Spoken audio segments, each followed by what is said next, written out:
বিজয় দশমীতে মা দুর্গার বিসর্জনের মধ্য দিয়ে সনাতন ধর্ম অবলম্বীদের সবথেকে বড় ধর্মীয় উৎসব শারদীয় দুর্গাপূজা আজ বিসর্জনের মধ্য দিয়ে শেষ হচ্ছে। প্রশাসনের সাথে কথা বলবো। ফুলতলা থানা অফিসার ইনচার্জ। এই শারদীয় দুর্গাপূজা উপলক্ষে আমরা আজ 5টা দিন অক্লান্ত পরিশ্রম করে এবং প্রত্যেকটা মন্দিরে আমাদের নিরাপত্তা আছে, আমরাও ছিলাম। এখান যে পর্যাপ্ত আমাদের ফোর্স ছিল, আমরা ব্যাপক নিরাপত্তা দিয়েছি। আজকে শেষের দিন, বিজয়ের দিনে এখানে একটা আনন্দ মেলা হয়। এই মেলায় আমাদের প্রায় 20 জন পুলিশ এখানে ডিউটিতে আছে, নিরাপত্তা আছে। আমরা সর্বোচ্চ নিরাপত্তা দিয়ে যাতে এই আনন্দ গণমুহূর্তে সবাই উদযাপন করতে পারে, তার জন্য যতটুকু প্রয়োজন ততটুকু আমরা আইনের সহায়তা তাদের দিচ্ছি, কোনো সমস্যা হবে না। এ পর্যন্ত আমার ফুলতলা থানা এলাকায় 34টা মন্দির ছিল। 34টা মন্দিরই শান্তিপূর্ণভাবে পূজা উদযাপন হয়েছে। কোথাও কোনো সামান্যতম কোনো সংঘর্ষ বা কোনো অপরাধের সংবাদ আমরা পাই না এবং হয় নাই। বিএনপি, আমি তো এখানকার যে সদরের যে চেয়ারম্যান, 3টি ইউনিয়নের চেয়ারম্যান, একটা ইউনিয়নের চেয়ারম্যান সাহেব নাই। এখানে যে আপনার বাসার সাহেব আছেন, বিএনপির সভাপতি, উনিও সর্বক্ষণে, আমি অনেক মন্দিরে গিয়েছি, ওনার সাথে দেখা হয়েছে। ওনার দলবল সহ উনি ব্যাপক নিরাপত্তা দিচ্ছেন এবং পাশাপাশি ওনার ইউনিয়নের যে চৌকিদার দফাদার ছিল, গ্রাম পুলিশ যাকে বলে, তাদের একটা গাড়ি ঠিক করে দিয়েছে। এই গাড়িতে করেও তারা মোবাইল ডিউটি করছে। আর জামাতেরও বিভিন্ন নেতারা ছিলেন বিভিন্ন মন্দিরে। এখানে যে পরর সাহেব ছিলেন উনিও আসছেন। এখানে যে এমপি প্রার্থী বিএনপি লবি সাহেব তিনিও ছিলেন।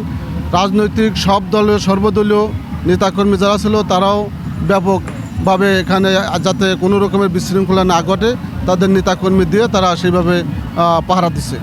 ধর্মীয় হিন্দুদের আর কি সব থেকে বড় অনুষ্ঠান। এই কয়দিন আমাদের আর কি অনেক আনন্দ মজার ভিতর দিয়ে কাটে। আজকের দিনটা একটু খারাপ, কারণ মা আমাদের ছেড়ে চলে যাবে, আবার 1 বছরের অপেক্ষার পর তারপর আসবে। এই দিক থেকে মনটা খারাপ, কিন্তু তারপরেও এইখানে আর কি এই যে মাকে নিয়ে ঘোরাফেরা, এটাই আর কি ভালো।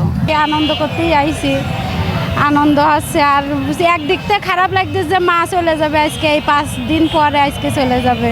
কোনো ক্ষতি হয়নি, ভালোভাবে অনুষ্ঠান। অনেক পূজা মণ্ডপে গেছি, কালকে অনেক জায়গায় গেছি, কোথাও কোনো সমস্যা বা কোনো অসুবিধা আমরা পাইনি। তবে আমাদের খুবই ভালো লাগছে, আনন্দ লাগছে যে আমরা অনেকগুলো সুশৃঙ্খলভাবে দেখতে পেরেছি এবং এখানেও আসছি, এখানেও প্রতি বছর আসি, কোনোদিন কোনো সমস্যা হয়নি, আশা করি আজকেও হবে না। পূজা মোটামুটি ভালোই কাটাইছি। আর প্রশাসনের যে আমরা দেখছি ওনারাও খুব সাহায্য করতেছে, আজকেও খুব এই যে পাহারা দিচ্ছে। সব দিক থেকে মোটামুটি দেশের পরিস্থিতি অনুযায়ী মোটামুটি ভালো কাটছে। প্রতি বছরের না, এই বছর খুব সুন্দর পূজা উদযাপন করলাম আমরা, খুব আনন্দের সাথে। আমরা খুব সরকারের প্রতি খুব সন্তুষ্ট আমরা এই বিষয়ে। আমাদের যথেষ্ট পরিমাণ সাপোর্ট তারা দিচ্ছে, পুলিশ প্রশাসন সব জায়গা থেকে আমরা যথেষ্ট পরিমাণ সাপোর্ট পাইছি এই পূজাতে।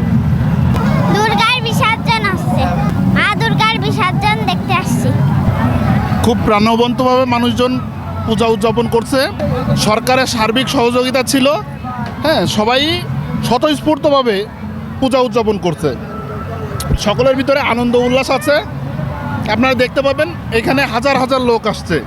শারদীয় দুর্গাপূজার আজ বিজয় দশমীতে আমরা এই মিলন মেলা এসে দেখতে পেলাম যে সকল ধর্মের লোকজন তারা এই বিজয় দশমীতে তাদেরকে সহযোগিতা করেছে এবং পুলিশ প্রশাসন তাদেরকে যে পরিমাণে সহযোগিতা করেছে, তারা সনাতন ধর্মাবলম্বী লোকজন তারা যথেষ্ট খুশি এবং তারা আশা করেছেন বিগত দিনের থেকে এবার যথেষ্ট ভালো উদযাপন করতে পেরেছেন।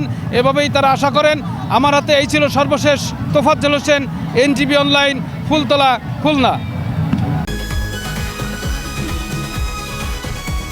ওটা তো ওরা আসলেই জানতে পারবে, তাই না? শোনো, টাকা তো চাইছে,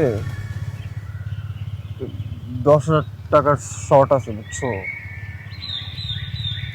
ধন্যবাদ। কত টাকা শর্ট পড়ছে সেটা বল। 10,000 টাকাই শর্ট আছে। আচ্ছা, সেটা মাথা ছুঁয়ে বলো। মাথা কি হলো, চুপ করে আসছো কেন? ভণ্ডামি, টাউটামি, জায়গা পাও না তুমি? তুমি কি জীবনে ভালো হবে না?